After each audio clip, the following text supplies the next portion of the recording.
பிடிச்ச விஷயங்களை பண்ண முடியாம இருக்கிறது, தூக்கம் பாதிக்கப்படுறது, காலங்காத்தால எந்திரிக்கிறது, மனம் ஒரு நான் ரியாக்டிவ் மூட், பிடிச்ச விஷயங்கள் மேலேயும் கவனம் செலுத்த முடியல, சோகமா ஏதாவது சொன்னாலும் அழ வரல, இந்த மாதிரி கவனக்குறைவு, தற்கொலை எண்ணங்கள், ரொம்ப தொடர்ந்து ரொம்ப நெகட்டிவா இருக்கக்கூடிய எதிர்மறை சிந்தனைகள், சாப்பாடே பிடிக்காம இருக்கிறது, வெயிட் குறையிறது, யாரு கூடயும் பேசாம இருக்கிறது, குளிக்கிறது, தங்களுடைய வேலைகளை செய்யறது கூட இன்ட்ரெஸ்ட் இல்லை, தன்னோட வேலைக்கு போயிட்டு கான்சென்ட்ரேட் கூட பண்ண முடியல, இந்த மாதிரி பல சிம்டம்ஸ் தொடர்ந்து இருந்தா மருத்துவரை அணுகுனீங்கன்னா அவங்க உங்களுக்கு இல்ல இது டிப்ரெஷன், நீங்க மருந்து எடுக்கணும் அப்படின்னு சொன்னாங்கன்னா அப்ப நீங்க மருத்துவரை நம்பி நீங்க எடுக்கணும். அது ஆனா நீங்களே சும்மா நான் டிப்ரெஷனா இருக்கேன் அப்படிலாம் சொல்லிட்டு இருக்காதீங்க. இப்ப டிப்ரெஷன் கூட டயபிட்டிஸ் மாதிரி தான்.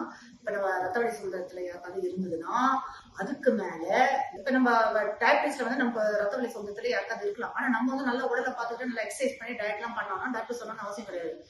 அதே மாதிரி டிப்ரெஷன் நம்ம ரத்த வழி சுந்தரத்துல மக்களுக்கு இருந்ததுன்னா ஸ்ட்ரெஸ் வராம தடுக்கிறது, அதே மாதிரி ஸ்ட்ரெஸ் வந்ததுன்னா அதை எதிர்கொள்ளக்கூடிய சக்தியை வளர்த்துக்கிறது, இந்த மாதிரி விஷயங்கள் செஞ்சா நம்ம மனநோய்கள் வரும் அந்த வாய்ப்பை தவிர்க்கலாம். அதே மாதிரி உடல் பயிற்சி பண்றது, மைண்ட்ஃபுல்னஸ் செய்யக்கூடிய ஒரு பயிற்சி செய்யறது,